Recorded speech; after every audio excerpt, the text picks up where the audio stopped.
Hello students, तो इस video में यहाँ पर मैं ओसवाल का सॉल्व वन सैम्पल पेपर का सेक्शन सी एक्सप्लेन करने जा रहा हूँ। और ये सेक्शन सी में यहाँ पे मैंने लिया है केस स्टडी बेस्ड क्वेश्चंस। यहाँ पे सेक्शन सी में हमारे पास केस स्टडी बेस्ड क्वेश्चंस दो रहेंगे, हर एक क्वेश्चन 4 मार्क का होगा। तो पहला केस स्टडी बेस्ड क्वेश्चन यहाँ पे सेक्शन सी में जो कि सॉल्व वन सैम्पल पेपर में ओसवाल में है वो ये है। ओके, अब क्या है कि इस क्वेश्चन में लैंग्वेज दे रखी थी, बहुत सारे स्टेटमेंट्स पहले दे रखे थे, लेकिन वो स्टोरी यहाँ पे हमारे लिए इंपॉर्टेंट नहीं है। उस स्टोरी को बिना पढ़े भी हम इस क्वेश्चन को यहाँ पर डायरेक्टली सॉल्व कर सकते हैं। तो अब बढ़ते हैं इस क्वेश्चन पर।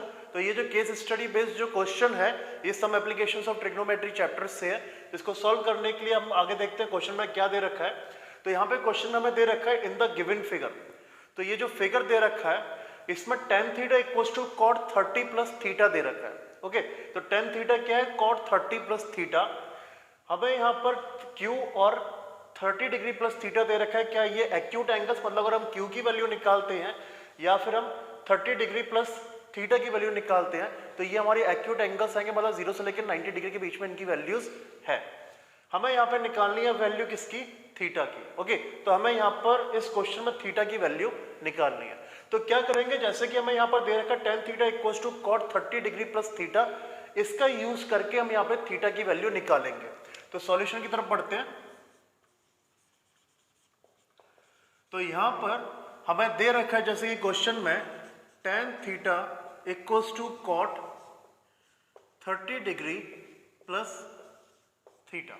ओके, अब ट्रिग्नोमेट्री चैप्टर में आप पढ़ चुके हो पहले से क्या कि आपका जो tan 90 माइनस थीटा जो होता है, tan 90 डिग्री माइनस जो थीटा है वो क्या है? cot theta. ओके, मतलब ये जो cot 30 डिग्री प्लस थीटा जो है इसको मैं tan 90 degree minus 30 degree plus theta भी लिख सकता हूँ। ओके, तो मैं क्या करने जा रहा हूँ, अब मैं यहाँ पर ये जो cot 30 डिग्री प्लस थीटा को मैं tan 90 degree minus 30 degree plus theta लिखने जा रहा हूँ। तो ये जो है हमें tan थीटा दे रखा है इक्वल्स टू, तो यहाँ पे है tan 90 degree minus 30 degree plus theta. Okay, तो cot थीटा क्या होता है? tan 90 minus theta. तो मैंने cot थीटा की जगह tan 90 माइनस थीटा लिख दिया। अब इसके बाद यहाँ पर देख सकते हैं कि हमारा tan दोनों साइड में आ रहा है, लेफ्ट हैंड साइड में और राइट हैंड साइड दोनों साइड्स में आ रहा है। तो इस वजह से tan को हम यहाँ पर रिमूव कर सकते हैं।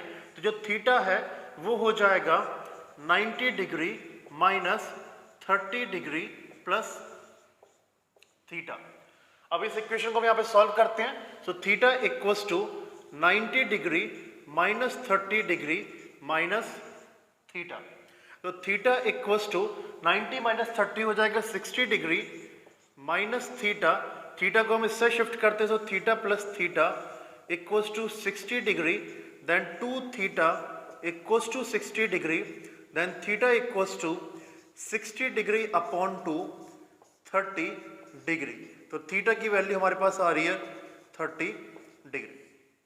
ओके, तो स्टूडेंट इसके लिए सम एप्लीकेशन ऑफ ट्रिग्नोमेट्री का कॉन्सेप्ट हमने यहाँ पे यूज ही नहीं किया है। यहाँ पे इस क्वेश्चन को हमने सॉल्व कर लिया है जो ट्रिग्नोमेट्री चैप्टर अपने टर्म 1 एग्जामिनेशन में पढ़ा था उसके कॉन्सेप्ट को यूज करके। और यहाँ पे जो सबसे इंपॉर्टेंट था, हमने इस रिलेशन का यूज करके ये cot थीटा को हमने tan 90 माइनस थीटा लिखा, tan से tan को कंपेयर कर दिया।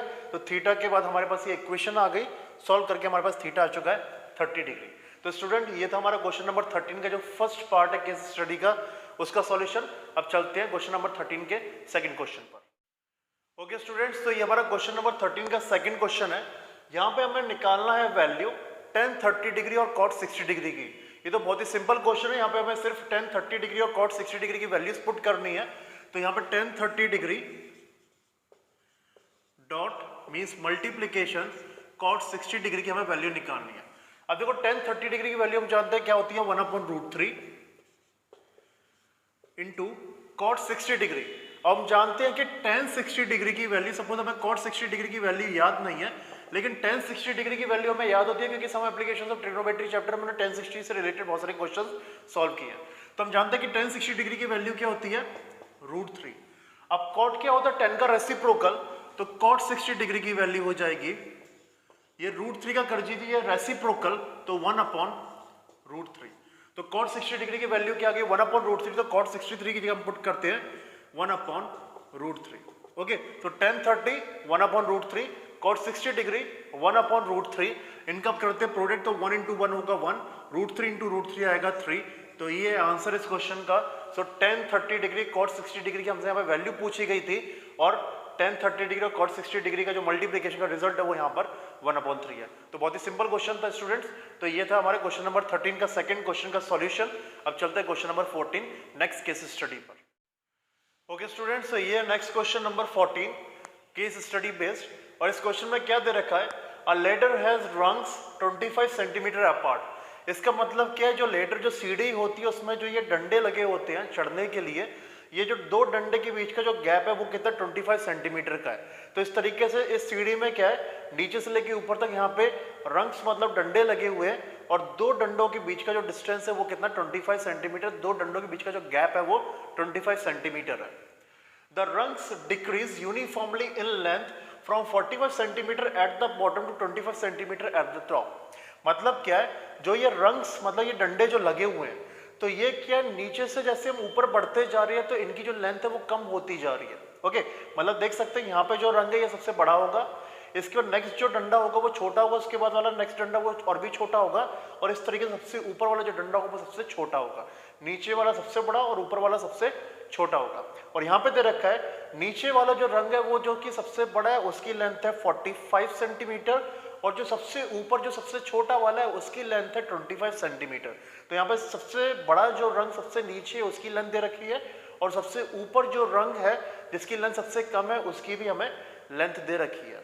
ठीक है, the top and bottom rungs are 1/2 metre apart. इसका मतलब क्या है, इस सीढ़ी में जो सबसे नीचे जो डंडा लगा हुआ है और सबसे ऊपर जो डंडा लगा हुआ है, इन दोनों के बीच का जो डिस्टेंस है वो कितना 1/2 मीटर है। ओके, ये हमें नेक्स्ट दे रखा है। हमें यहाँ पे फाइंड करना है, find the number of rungs. तो हमें बताना है कि अगर यहाँ पे पूरा ऊपर से लेके नीचे तक अगर 2.5 मीटर अगर डिस्टेंस है, अगर दो कंसेक्यूटिव जो डंडे हैं वो अगर 25 सेंटीमीटर गैप पर लग रहे हैं, तो नीचे से लेके ऊपर तक कितने रंग्स कितने डंडे यहाँ पर इस सीढ़ी में होंगे। तो क्या करना है, सबसे पहले यहाँ पर मैं ये जो 1/2 मीटर मुझे दे रखा है, सबसे नीचे वाला रंग और सबसे ऊपर वाले रंग के बीच का जो डिस्टेंस है इसको मैं यहाँ पर सेंटीमीटर में कन्वर्ट करने जा रहा हूँ। ओके, तो यहाँ पे सॉल्यूशन रहेगा। तो सबसे पहले क्या करेंगे, जो डिस्टेंस है सबसे टॉप रंग का और सबसे नीचे वाले रंग का, उस डिस्टेंस को हम यहाँ पे मीटर से सेंटीमीटर कन्वर्ट कर देंगे, क्योंकि 2 कंसेक्यूटिव के बीच का जो डिस्टेंस है वो हमें सेंटीमीटर में दे रखा है। ओके, तो यहाँ पे सबसे पहला टास्क क्या है, 1/2 मीटर जो है इसको मुझे सेंटीमीटर में कन्वर्ट करना है। तो ये हो जाएगा 2 + 1/2 मीटर्स। ओके, अब ये जो 2 है, 2 मीटर को मैं सेंटीमीटर में कन्वर्ट करता हूँ तो ये हो जाएगा 200 प्लस 1/2 मीटर जो है मतलब कि 100 सेंटीमीटर का आधा, तो ये हो जाएगा 50, और यहाँ पे टोटल सेंटीमीटर तो ये आ गया 250 सेंटीमीटर।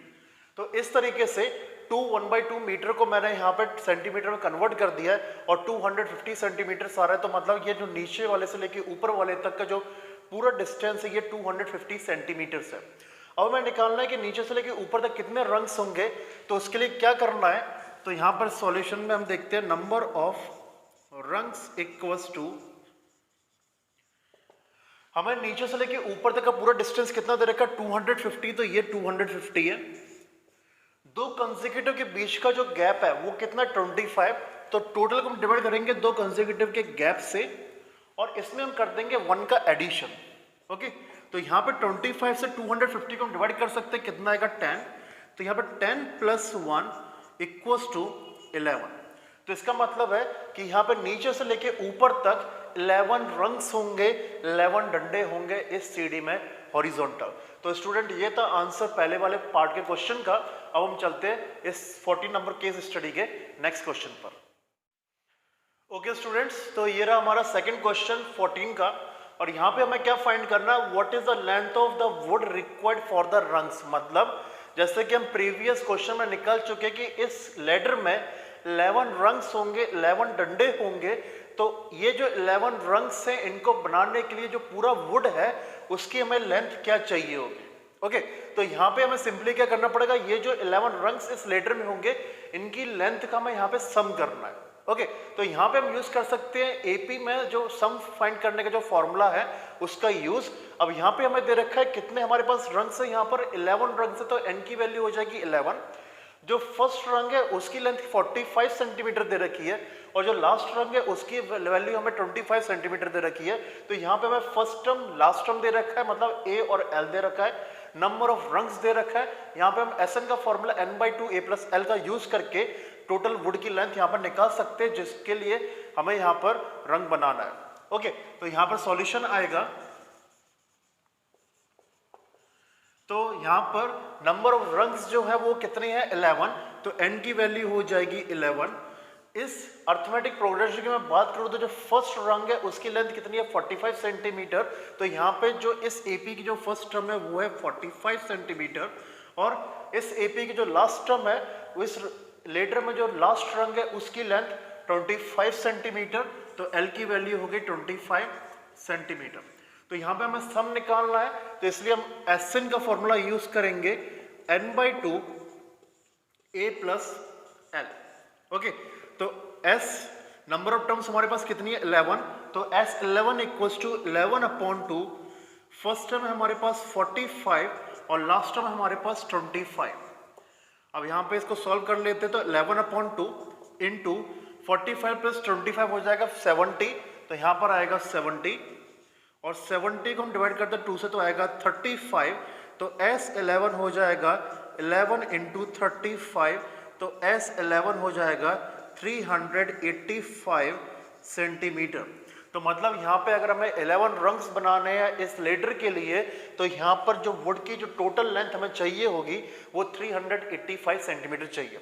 तो स्टूडेंट्स यहीं पर ये जो हमारा solve one sample paper Oswal का है वो एंड हो रहा है, क्योंकि ये आपका last case study based question था और यहाँ पर मैं इस वीडियो को भी एंड करने जा रहा हूँ। लेकिन उससे पहले मैं आपसे रिक्वेस्ट करता हूँ कि इस वीडियो को आप लाइक कर दीजिएगा अगर आपको समझ में आ गया हो जो भी मैंने यहाँ पे समझाया है, और इस चैनल को जरूर सब्सक्राइब कर देना, जिससे कि नेक्स्ट टाइम जब भी मैं इस तरह की वीडियो बनाऊँ तो आपको नोटिफिकेशन सबसे पहले मिले।